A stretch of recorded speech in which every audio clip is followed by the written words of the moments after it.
another episode of Leading in Wyoming, a podcast where we explore stories of Leadership Wyoming alumni and their leadership journey.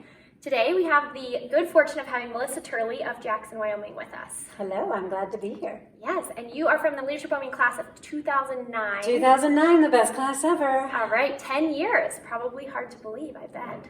Well, it's easy to believe because I was pregnant for the duration of my session and Got had my it. son a week after graduation. So Wow. I always remember exactly how long it's been since my Leadership Wyoming class when I That's look at my son. amazing. That's awesome. We've had several people who have been pregnant or had children during the year, and I'm really looking forward to the year that one of those babies is in the class. That gives me goosebumps to think about. Yeah, and we've had parent-kid combinations, but adults and then taking it as a younger. But Yeah. It'll be kind of fun for someone to say, "This is my second time through Leadership Wyoming." Maybe what's your son's name? George. Maybe George will be the first. Yeah. That would be pretty cool. Yeah. Awesome. Well, tell me where we are sitting here. We are here at Snow King Mountain in Jackson Hole, Wyoming. And hopefully folks can see the ski slopes out the window here. It's a fitting place for us to be. It's a beautiful day. It is a beautiful day. And one of the reasons that I live in Jackson and love living here so much is the outdoor recreation amenities that we have here, including Snow King Mountain for all year round hiking, biking, and skiing. Yeah. I'm always amazed whenever I come to Jackson how many people say, "Oh, you want to just skin up Snow King or you want to go for a hike or a bike here." It really is the backyard. It is is. so accessible. Absolutely. It is awesome. Well, one of the goals of this podcast is to let class members catch up with what you've been up to, what's happening in your life. And so if you were going to sit down with a couple class members the first night back at a session, maybe over a beer or a cup of coffee because you were pregnant. Herbal tea. There you go. What would a few highlights, celebrations, challenges of the last few months or year look like for you? Well, certainly since my time in Leadership Wyoming, I was very proud of my work to go on from the Jackson Town Council to serve on the Teton County Commission and chair that board. And then my next transition was to the Teton Village Association Improvement and Service District.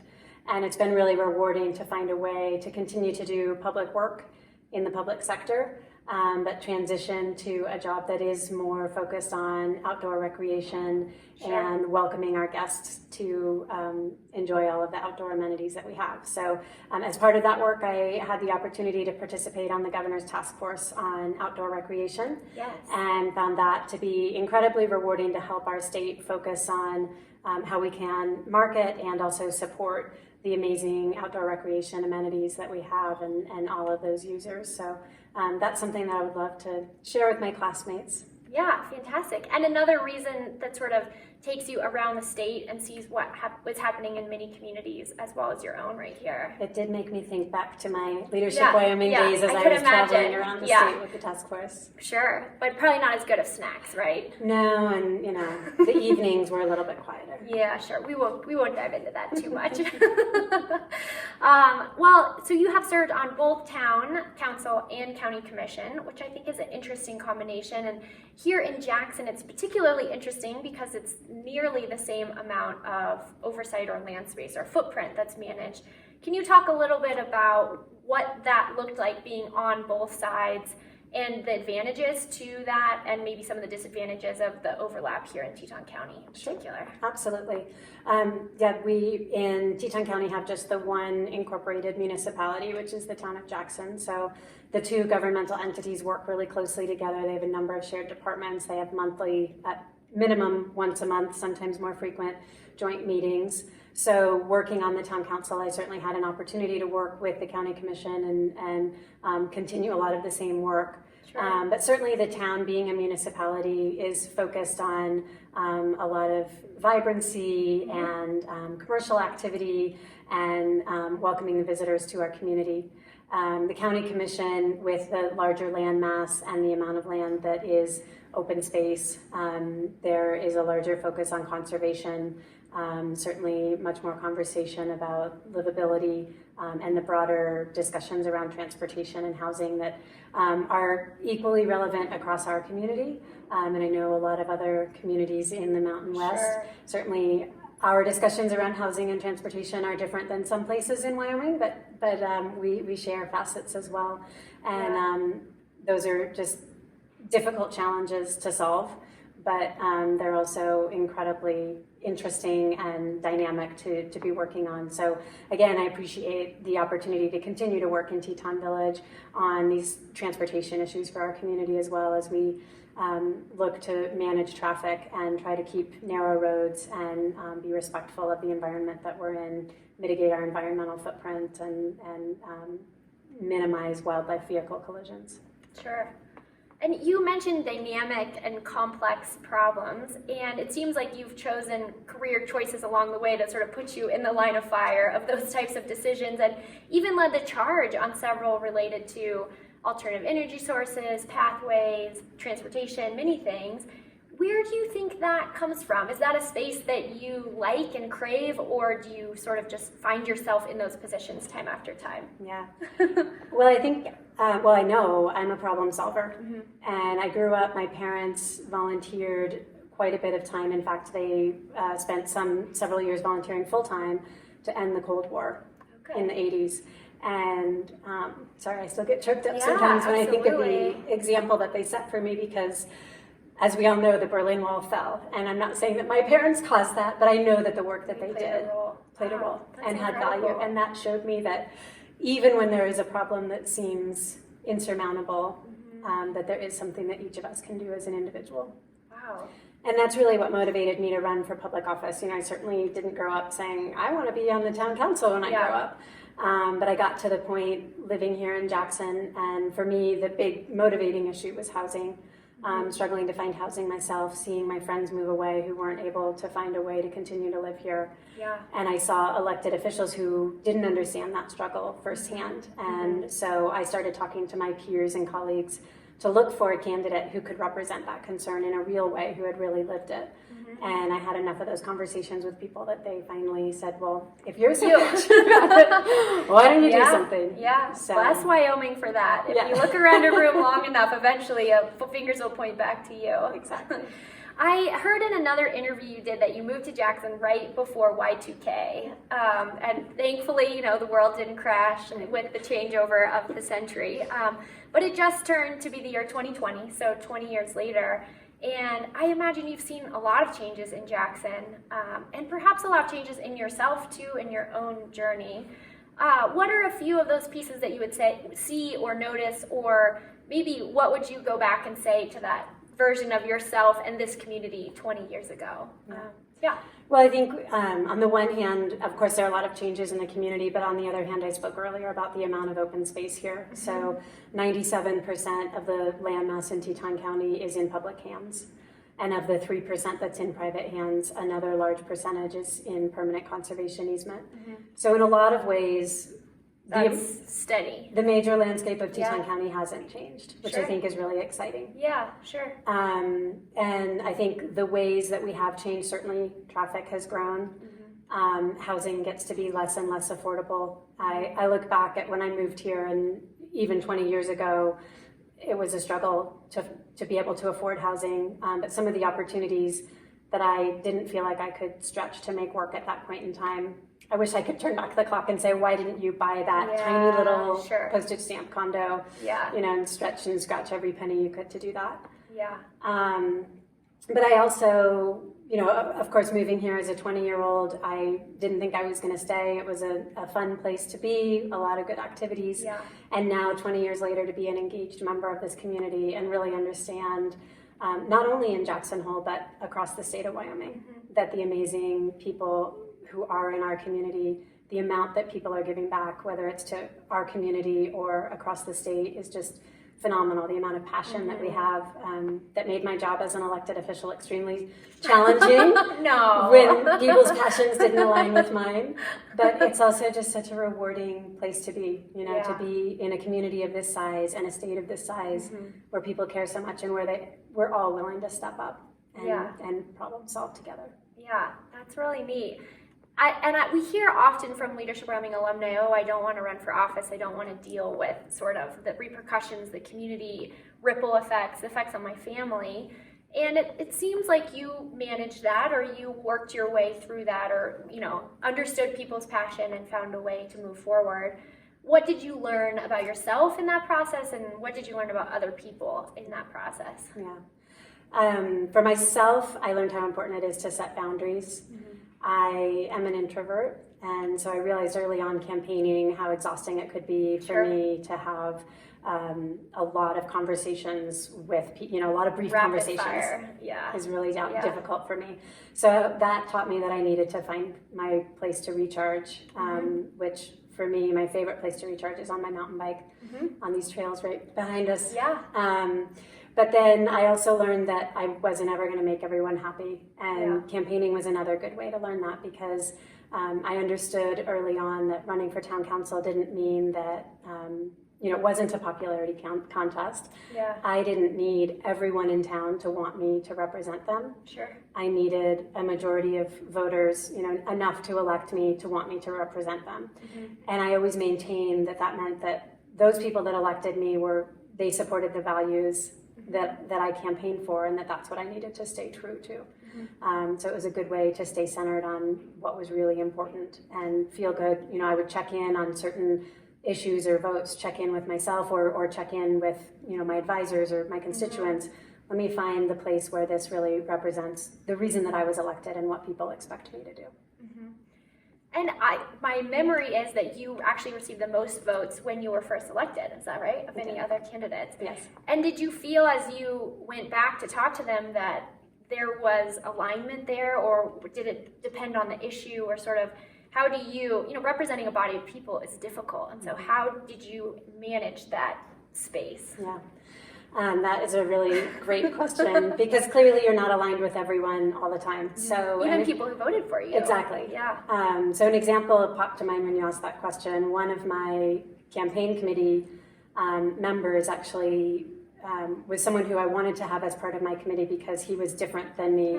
He was much older. We actually didn't know each other, and but we felt like our values were enough aligned. I would represent what he supported. So he supported my campaign.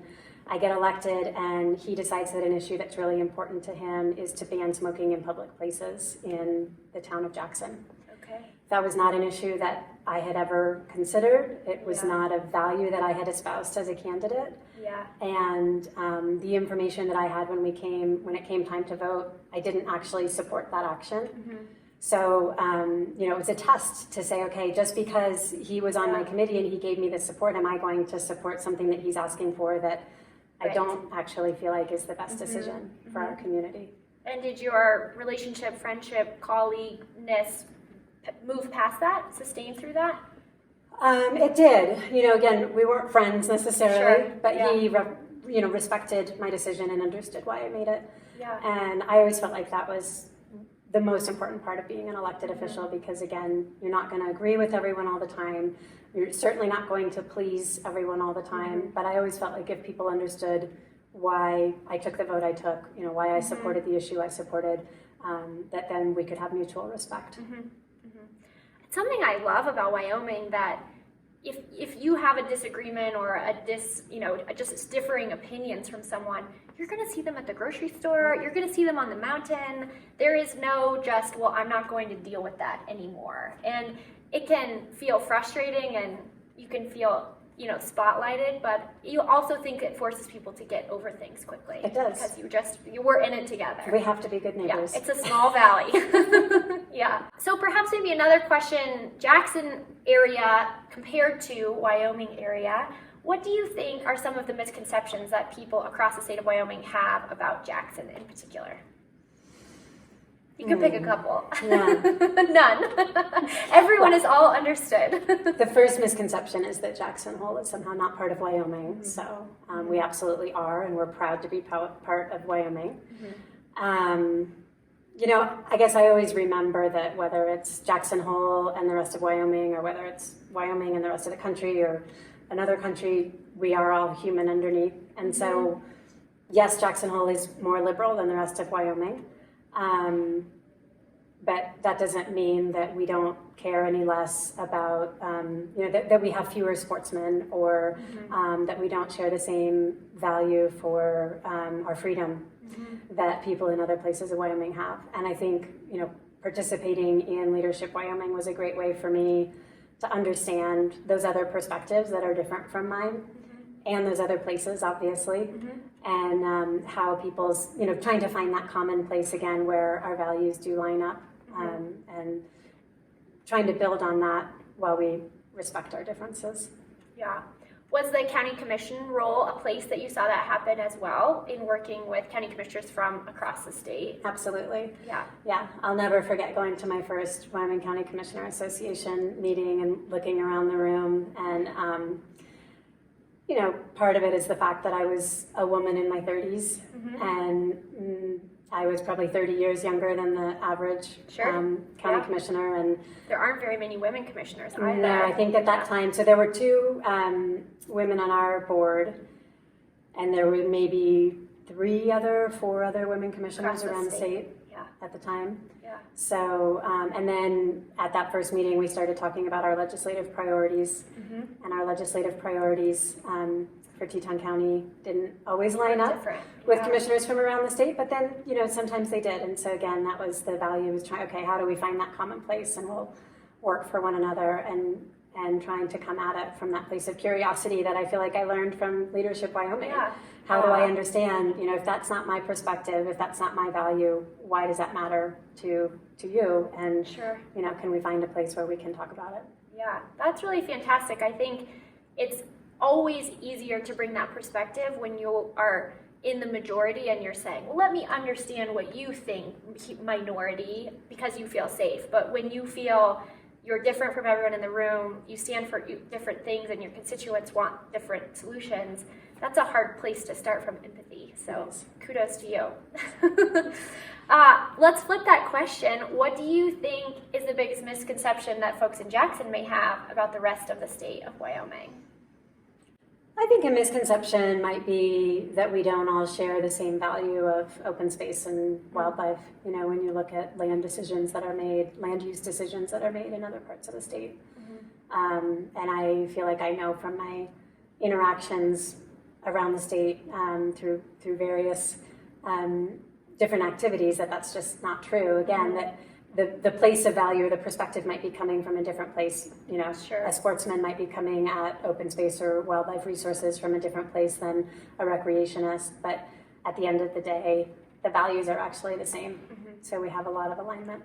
Yeah, that's really neat. I would say most people live in Wyoming because they want to play outside in some fashion, whether it's in a park or in big wide open spaces. And so, understanding that that's a shared value, even if there's a different desired outcome. Right, it might be different. It might be motorized use versus non-motorized use, which again, those do clash. I mean, I'm not saying they should all just be thrown together, but realizing that at the end of the day, what you want is the same thing. Same end goal, which is usually a fun day with good people in a beautiful place. Exactly. And like a beer at the end, maybe. Maybe.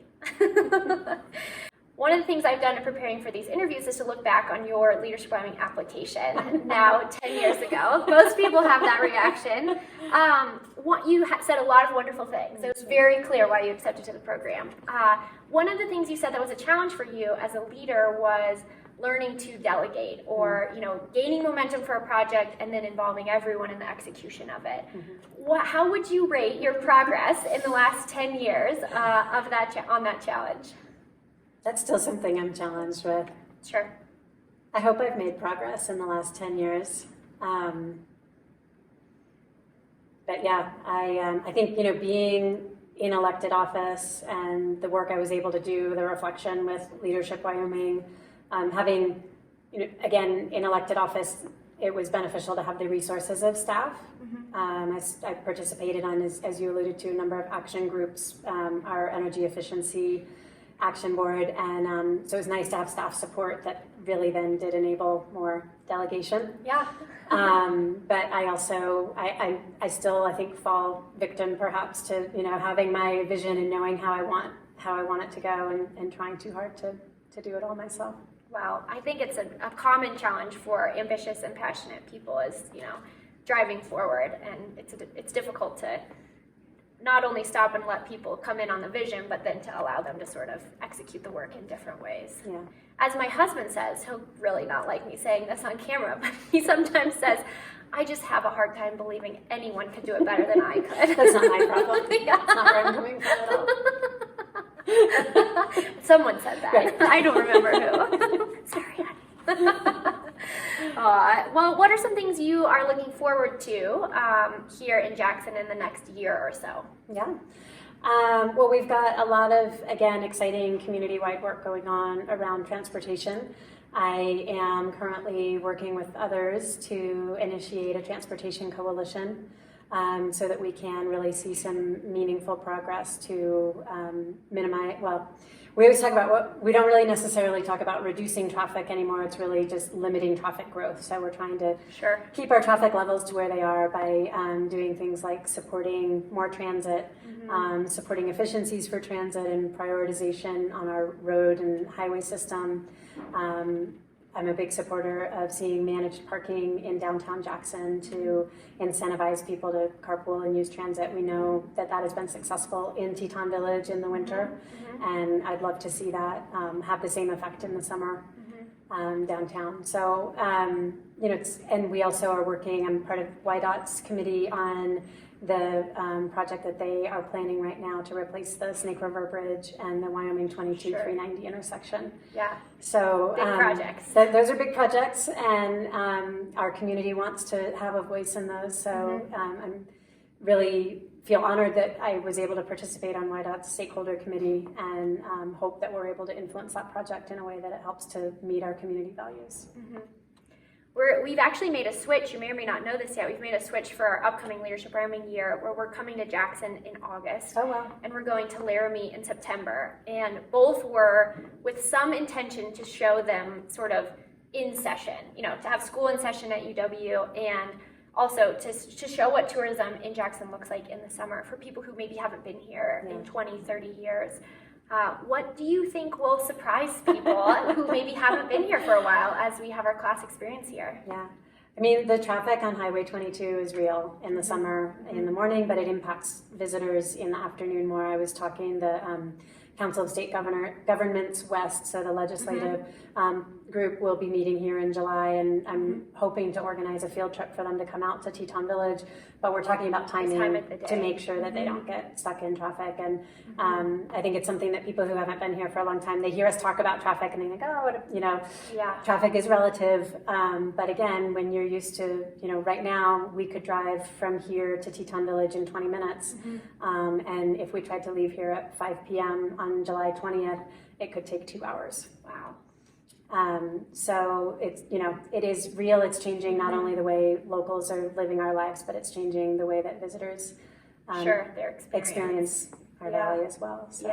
Yeah, it will be interesting to see the impact on, and we do a lot at Spring Creek Ranch where we're, sort of contained, but we do like to come into the community and even go out to the park. And so, it'll be interesting to see how it affects us.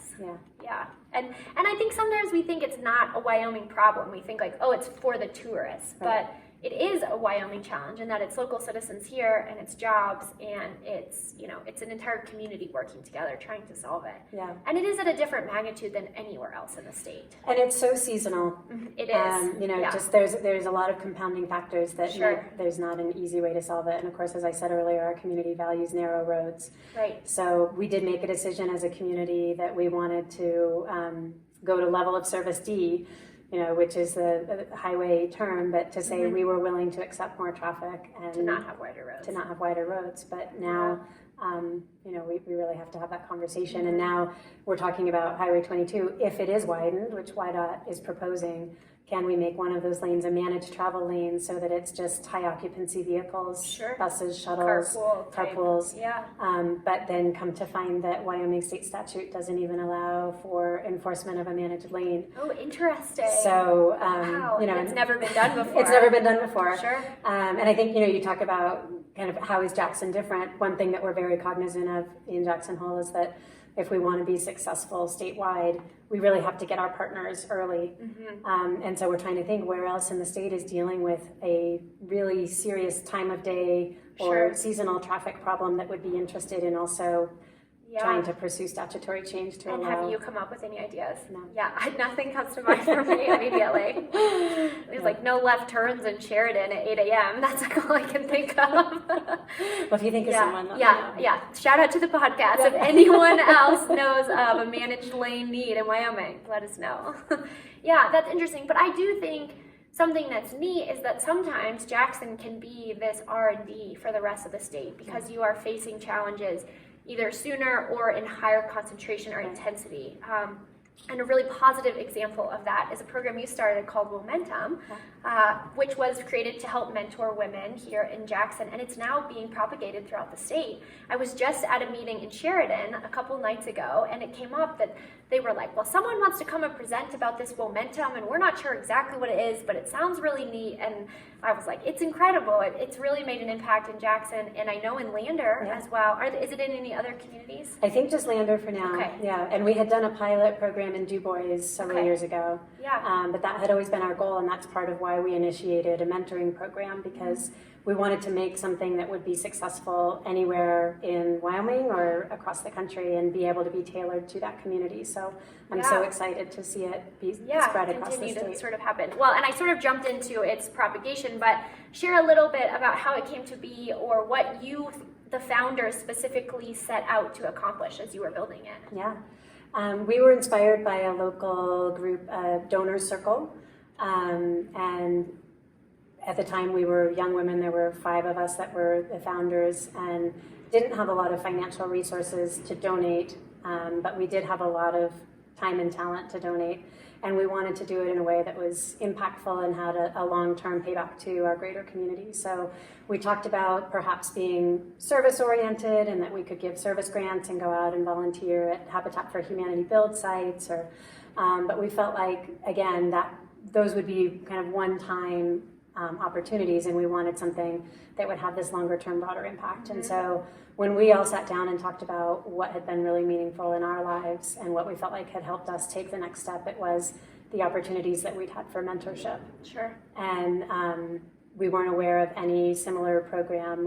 I always called it civic mentorship because it's not, often people think of adult mentorship as professional, but we actually looked for the uncommon match. So not to say it never happened that an attorney was matched with an attorney, but we really tried to find people that were in different walks of life and different professions who were able to get together and teach and learn together. Yeah, and the structure is such that there's an individual relationship, but then there's this cohort relationship too, that everyone, mentor-mentee, is having these experiences as a small group or a larger group as well. And that was absolutely organic. So we started just with the one-on-one mentoring. And in our pilot program, we had 6 pairs in the pilot program, and 4 of the mentors were friends going into it. And they said to each other, this is a little awkward, this just one-on-one. Right. Why don't we do, why don't we all have dinner together and we can all get to know each other. And those pairs all enjoyed that so much that we decided to then continue to replicate it through the future program. And I would say that's one of the most successful parts of the program. You're building a community. Exactly. And it makes it successful for everyone because, pairing mentors one-on-one, we always say you have to sprinkle it with a little bit of magic. Sure. I understand that. We do that. And there's not a foolproof formula, and that means it's not always going to be effective. We always had 1 or 2 pairs through every session who didn't quite fit, and so those group mentoring opportunities gave everyone a chance to be successful. Sort of a net to pull everyone together. Absolutely. And you're building community in this really neat way. I think Jackson is interesting in that way, and other towns that have a high volume of tourism, certainly not to this degree, but I would say Sheridan and Cody even to some extent, that there's less of an openness, I think, to new folks coming in, because either you don't know if they're just a tourist or if they're just seasonal and they're going to leave. You almost have to sort of like prove yourself to be embraced by the community. And so to create a structure to help do that makes a lot of sense to me. Yeah. And we did have that conversation recognizing that people don't always stay. So we did want to draw people into the community, but we did ask, and I'm not sure if it carries forward now, that people live here for 2 years before they participate in the program, just because we didn't want them to to leave too soon. Sure, and a little skin in the game to understand what the community's like and Exactly. have some vision for what's possible. Yeah. So we'll end on sort of a fun note of talking about your kiddo, George. He's born here in Wyoming, raised in Jackson. And what are some of the cool parts about getting to raise a kid in Jackson? And even what's he up to today? Oh my gosh, this is such an amazing place to raise a child, and he has no idea how lucky he is. He'll complain. I think last summer he complained that he didn't want to go swimming again because he'd been swimming every day that week in some lake or stream, you know, in the beautiful mountain environment that surrounds us. And I had no sympathy for that. Yeah, you're like, listen. We went to String Lake. Yeah. So it's just great to see him get out there and try fishing. He's tried fly fishing a little bit, but he's having more success bait fishing. But my husband is a big fisherman. We're out on the river a lot.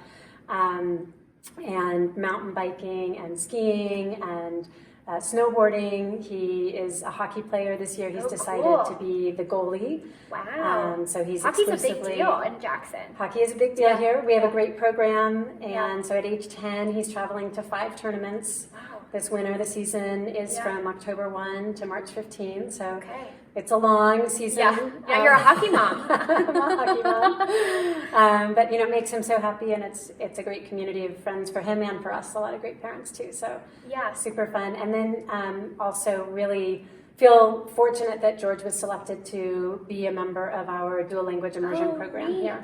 Yes. And for those who don't know, we have a Spanish and English dual language immersion program, and when our school district opened our new elementary school 2 years ago, they decided to make it a magnet school for that program. So the entire school is dual language. All of the information that is distributed is both in English and Spanish. And his Spanish comprehension is just fabulous. Yeah. He's in what grade? He's in 5th grade. 5th grade. Yep. Okay.